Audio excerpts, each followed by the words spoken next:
Welcome to BGP Music Live. Salut, c'est Orpheum Black pour BGP Music Live. Vous pouvez présenter le groupe pour ceux qui ne connaissent pas? Alors on s'appelle Orpheum Black, on fait du rock progressif, un peu mélodique, inspiré métal. On existe depuis 3 ans, et un peu moins de 3 ans, et on est originaire d'Orléans. Et aujourd'hui, vous jouez à domicile pour la release party? Ouais, On joue devant les proches, devant les copains. les premiers fans. Devant les premiers fans, les premières personnes qui nous ont encouragés à faire ce projet. Donc c'est une date très importante pour nous. Il y a aussi une avant-première de clip? Oui, on va diffuser en direct live pendant qu'on joue le morceau, le clip du morceau qui s'appelle 6 by Def. Voilà. Qui a été réalisé par Randy, un super pote qui sera là ce soir. Et c'est un clip qui est en 3D, donc très inspiré cinématique de jeux vidéo. Et puis ce soir, on va en profiter aussi pour faire des petites surprises, notamment des morceaux en acoustique issus de l'album. D'accord. Vous avez fait pas mal de tremplins dans le Madson tremplin que vous avez gagné? Ouais, on vient juste de on le vient gagner. juste de le gagner. Et c'était samedi. Donc c'était un truc qui a commencé au tout début du groupe. C'était au départ des votes internet. Il y avait plein de trucs à gagner. On a cru que ça n'irait jamais au bout. C'est avec le Covid, c'était à chaque fois repoussé. On a réussi à passer le premier tour. Après, il y a eu une sélection. On a passé la sélection. Samedi, on a pu enfin jouer. Avec un père au Nouveau Max, qui était une super salle. Et on a appris la bonne nouvelle hier ou avant-hier, mercredi, ouais. qu'on avait gagné le tremplin. Donc ça nous ouvre de nouvelles portes. On est très contents. On va pouvoir venir un peu profiter un peu plus du public nantais, breton. Donc ça nous permet de nous exporter un petit peu plus loin en dehors de notre région. Et vous avez gagné quoi concrètement? Alors, il y a plein de trucs. Normalement, on doit en reparler la semaine prochaine, un peu le terme du contrat, mais il y a un accompagnement avec un label, il y a de l'enregistrement, des photos. Il y a l'Autocultor Festival, normalement, sur une scène. Mais c'est des choses qui restent à définir, effectivement. On va voir du coup avec l'équipe du Matson ce qui est le mieux pour nous. Il y a 23 partenaires autour du tremplin, donc normalement, il y a de quoi faire pour avoir de belles choses. Okay. Vous pouvez me parler du concept de Sequel qui est la suite directe de Acte 1? Oui, mais en fait, effectivement, Acte 1, donc c'était notre premier EP qui est sorti début 2020. Et on voulait pas faire Acte 2. On voulait pas faire Acte 2, donc on a trouvé un peu une combine. Sequels, en fait, c'est dans le milieu du cinéma, c'est la suite directe. Acte 1 était plus axé sur le théâtre. Et donc là, on a voulu développer comme un concept album, donc en 9 chapitres, qui est la suite d'Acte 1, mais qui raconte une même histoire. Et pour le coup, c'est beaucoup plus dans la mouvance du cinéma, des séries. On a développé toute une esthétique autour de ça. Et musicalement, entre les morceaux, il y a des ponts aussi bien au niveau de l'instrumental qu'au niveau des paroles. Voilà, et on essaie de raconter l'histoire d'un voyageur, voilà, d'un personnage qui cherche un petit peu des réponses à tout plein de questions. Et donc chaque chanson est un questionnement nouveau. Et en plus de ça, on essaye maintenant de pouvoir l'amener sur scène aussi, de pouvoir apporter ce storytelling. Dans le spectacle, ouais. Voilà. Et là, vous allez clipper tous les titres de l'album ou pas? Non, déjà on en a clippé 4 sur 9. Je pense que c'est déjà énorme pour un groupe comme nous. Ouais, parce que c'est beaucoup d'investissement de temps et d'argent. C'est ça. On a quand même fait 3 courts-métrages et un clip tout en 3D qui sort ce soir. Je pense que pour un premier album, c'est déjà pas mal. Énorme, ouais. Même si c'est un peu à la mode de faire des albums avec 10 singles, 10 clips. Mais nous, on n'a pas encore la super puissance financière pour faire ça. Mais par contre, on a l'envie et tout ce qui suivra, peut-être sur les prochains morceaux, sur le prochain album, il y aura toujours cette dimension, par exemple, en tout cas de continuer à développer tout ça, cet univers de clips, de courts-métrages. Mais pour ce qui est de Sequels, on s'arrête là. Justement, ce qui sort ce soir, c'est la fin de l'histoire, parce que les clips se suivent comme se suivent les morceaux de l'album. Puis au final, c'est des morceaux qu'on a un peu depuis le début du groupe, qu'on a travaillé et qu'on n'a pas pu sortir à cause du Covid. Donc en fait, l'album, on l'a gardé sous le coude le temps un peu que ça se tasse pour le sortir à un bon moment. Et le bon moment, c'est 1 an plus tard de l'avoir enregistré. Donc c'est quand même un peu long quand il pense. C'est vrai qu'on a envie de passer à la suite. On a envie de voir, d'ouvrir de nouveaux horizons. Parce que là, l'équipe, vous avez tout géré en autoprod, mais c'est vraiment c'est un bon produit, quoi. Ouais, bah, on a essayé de.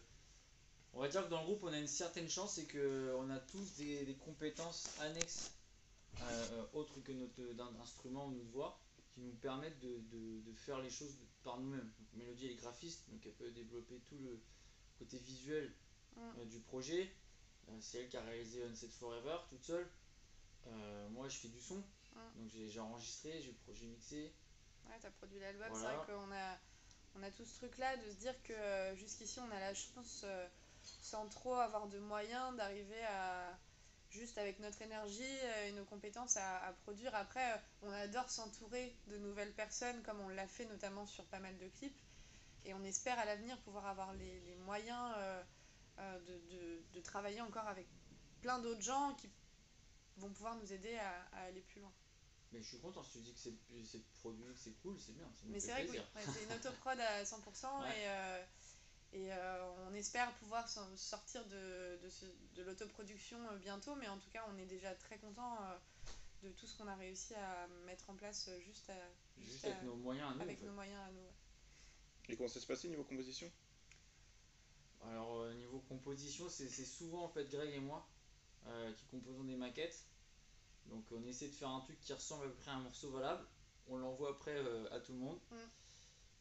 Si ça passe l'étape de l'écoute de chacun chez soi, on se dit qu'on va la travailler on répète. Si ça passe pas cette étape, bah, le morceau il gicle. Une fois qu'on en répète, on essaie de retravailler un petit peu les arrangements, le nombre de fois qu'on joue telle partie, est-ce qu'on la jouerait pas après une autre partie.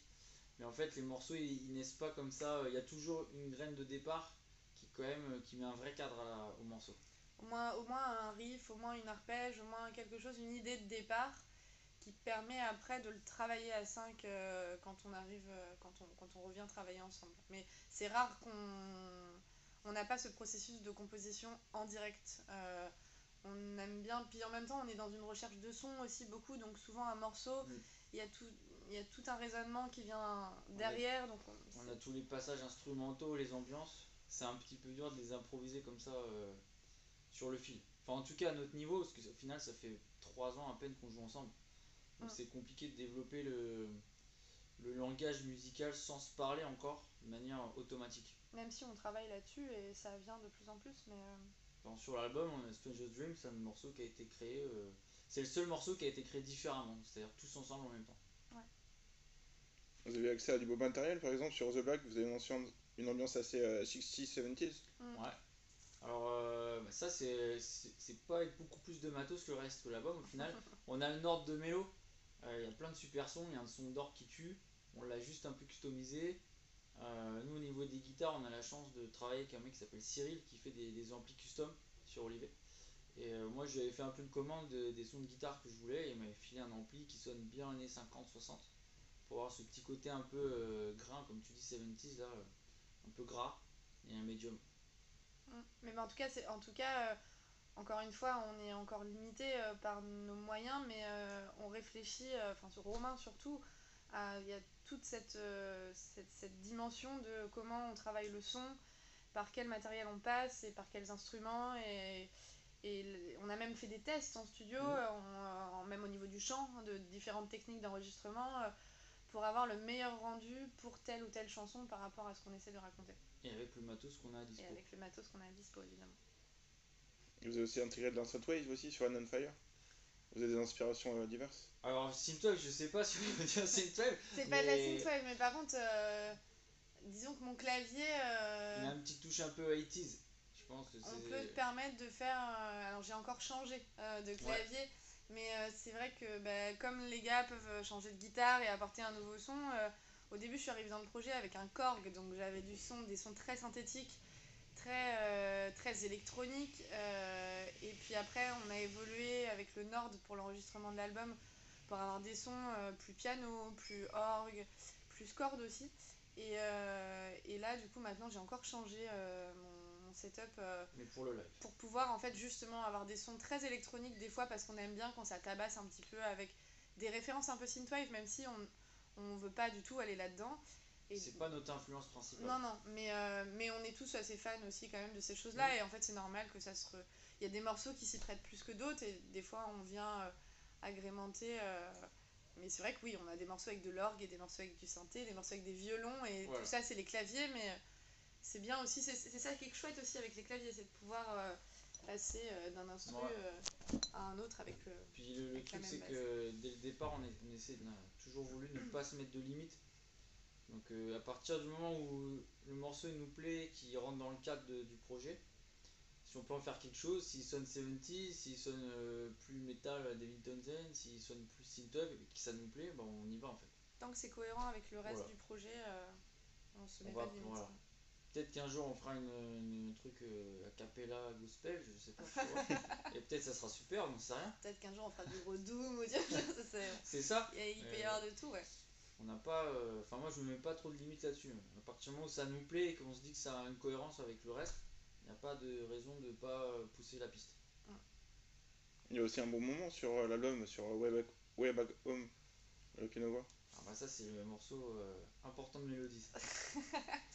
Ouais, celui-là c'est un morceau que j'ai apporté. Qu'on l'a forcé. Ouais. Parce qu'en fait nous avec Greg, comme je te disais, on a beaucoup composé et on avait dit sur acte 1, bah Mélo n'a rien composé. Enfin elle a composé à partir des maquettes, voilà, elle n'a pas ramené la base. Et on lui a dit écoute, on veut un morceau avec du piano et on veut que ce soit toi qui maquette tout de A à Z. Donc c'est un morceau effectivement que j'ai composé, c'était quelque chose que j'avais depuis longtemps, c'était un air que j'avais depuis longtemps et là ça a été l'occasion de le mettre en chanson et du coup ce soir notamment, Voilà. ce soir on va la jouer pour la première fois en piano-voix. Exclusif peut-être. En vrai piano-voix, du coup ça va être en plus une version différente encore de celle qu'il y a sur l'album. Mais ouais, pour rebondir avec ce qu'on disait juste avant, c'est pareil. On trouve que ça peut être cool d'amener des moments comme ça dans un concert, juste un piano-voix, quoi, par exemple. Ça pourrait être aussi de la guitare, hein, juste un guitare-voix, mais on est toujours dans une recherche d'amener de l'émotion. Donc en fait, il y a plein de biais pour ramener de l'émotion. Alors nous, on est très dans des influences métal, rock, mais on n'est pas fermé à plein d'autres choses. Et même si le rock restera la pierre angulaire du projet, ça n'empêche pas de s'adapter. On fait pas des fois aussi selon le plateau du concert. On va pas jouer les mêmes morceaux parce qu'on a des morceaux très calmes aussi, on a des morceaux plus rentre dedans. Et si par exemple on est sur un plateau très métal, on va mettre de côté les morceaux très calmes parce qu'on va s'adapter un petit peu. Puis si on est sur des plateaux plus calmes, on va pouvoir se permettre de faire des choses. Ce soir, c'est chez nous, c'est notre soirée, donc en fait, on peut se permettre de faire ce qu'on veut. On fait un peu tout, là, c'est un peu le concert spécial. Voilà, mais. Donc, ça va être chouette, on a hâte d'y être en tout cas. Tu peux me parler de l'histoire de l'album?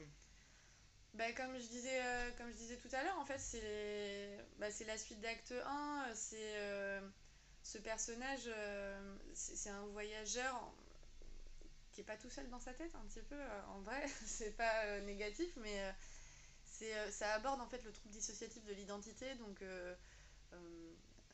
mais c'est aussi une métaphore du fait qu'on évolue tout le temps dans la vie et tous les événements qu'on rencontre, les obstacles, font qu'on se transforme toujours un petit peu plus. On peut devenir meilleur comme on peut devenir moins bon, mais cet album il aborde un peu tout le questionnement de voilà, le constat, je suis pas bien dans ma peau aujourd'hui, je vais essayer de voir si je peux pas être quelqu'un d'autre, si je peux pas changer un petit peu le monde qui m'entoure. Et on le voit au travers des clips que il y a une dualité avec plein de traits de personnalité et ils sont représentés par nous 5 dans les clips. Chacun des alters. Et ce qui est chouette à la fin de l'album dans Way Back Home, c'est qu'en fait il rentre chez lui et que finalement ces 5 alters, ils réussissent à trouver chacun leur place pour faire un seul et même personnage, ce qui est en fait la fin de l'album, mais qui donne le début du prochain. C'est ça. Et au niveau du chant, comment tu gères ton approche du chant? Et aussi, il y a une certaine alchimie avec l'autre chanteur, Romain. Greg. Romain, il est là, je fais de la guitare. Alors, moi, personnellement, mon approche du chant, je vois beaucoup par l'interprétation. Peut-être parce que j'ai pas une âme de compositrice à la base. Moi, ce qui m'a toujours plu, c'est de monter sur scène et d'interpréter et d'être dans l'émotion. Et du coup, je cherche tout le temps à travailler les nuances, les harmonies aussi, à donner. J'aime bien, moi, avoir des frissons quand j'entends des chanteurs et j'aime bien pouvoir procurer la même chose dans l'idée à un public. Et c'est vrai qu'avec Greg, quand on a voulu, c'était la base du projet, avec Romain évidemment, mais c'était cette histoire de duo vocal dès le départ, parce que justement on n'a pas du tout les mêmes empreintes vocales, on n'a pas les mêmes timbres, on chante pas la même chose. Moi je peux avoir une voix beaucoup plus cristalline, beaucoup plus douce, alors que Greg peut aller faire du growl, peut screamer, mais en même temps peut chanter avec une voix de poitrine normale, quoi. Mais c'est ça qui était intéressant, c'est de se dire qu'on était assez complémentaires et que dans cette idée de ramener toujours plus de nuances, on peut vraiment remplir un spectre. On a une amplitude au niveau vocal où je peux aller d'une petite voix toute douce, toute fine, une petite voix de tête, à une grosse voix de coffre, et après Greg peut prendre le relais sur des voix très saturées, et quand on met tout ça ensemble, ça permet de créer des belles choses. Enfin, en tout cas, on essaye de. Puis on se dit que c'est aussi ce qui nous aide à nous différencier aussi. C'est vrai que ça se voit. Enfin, il y en a quand même pas mal, hein, mais nous, en tout cas, sur le secteur, on n'en a pas rencontré beaucoup. Mais même dans le rock metal, c'est quand même pas courant de chant. Déjà, deux chanteurs au même pied d'égalité. C'est-à-dire qu'il n'y a pas un lead plus qu'un autre, on est vraiment à deux, c'est vraiment un duo vocal. C'est pas moi qui chante plus que Greg ou Greg qui chante plus que moi. Au début, on savait pas trop comment se positionner, et en fait, au fur et à mesure des chansons, on a trouvé vraiment une bonne recette pour que on soit vraiment tout le temps à deux sur les chansons, que ce soit pas la chanson de un tel avec l'autre dans les bacs et inversement. Et en plus, le duo il est hyper fluide. Ouais, bah après je pense que c'est aussi parce qu'on a un bon duo aussi humain, c'est aussi ça, on est avant tout amis, et on se voit beaucoup, donc il y a une vraie amitié, il y a une vraie connexion entre Greg et moi, et qui du coup on essaye de l'utiliser aussi à la scène. On se regarde beaucoup, notamment sur scène, on se soutient, on se porte beaucoup, et c'est ce qu'on essaye de faire avec tout le groupe, mais c'est vrai que c'est important d'avoir ça à la voix. Vous avez fait une session acoustique pendant le confinement? Oui. Est-ce que c'est quelque chose que vous allez répéter plus tard? Alors, Concert acoustique?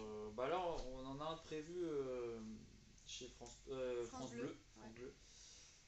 Notre musique peut s'y prêter en tout cas. C'est beaucoup de travail, mine de rien, parce que moi je suis un peu partisan de faire des vrais choix acoustiques travaillés, c'est-à-dire de ne pas jouer la partie de guitare électrique bêtement sur une acoustique. Je trouve que ça n'a pas trop de sens. Et on n'a pas eu tellement le temps de se poser vraiment de manière sérieuse sur les réarrangements des morceaux. Donc ce qui est bien, c'est qu'on a de base, on a quelques morceaux qui sonnent un peu acoustiques au final, donc c'est assez simple de les transposer. Mais à l'avenir, ça pourrait être une formule qu'on pourrait vendre, enfin quand je dis vendre, c'est-à-dire la proposer de manière un peu régulière, mais ça ne deviendrait pas la formule numéro 1 d'Orpheum Black en tout cas. Ok. Et c'était combien les retours des publics pour vos précédents concerts? Comment ça? Les retours du public, comment ça a été? Les retours du public, ils étaient plutôt positifs, je pense.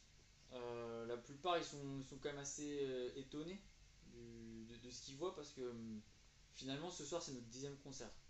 Donc en 3 ans, c'est pas énorme, mais en même temps, il y a eu 2 ans, on pouvait pas jouer. Donc comme ça, c'était réglé. Merci le Covid.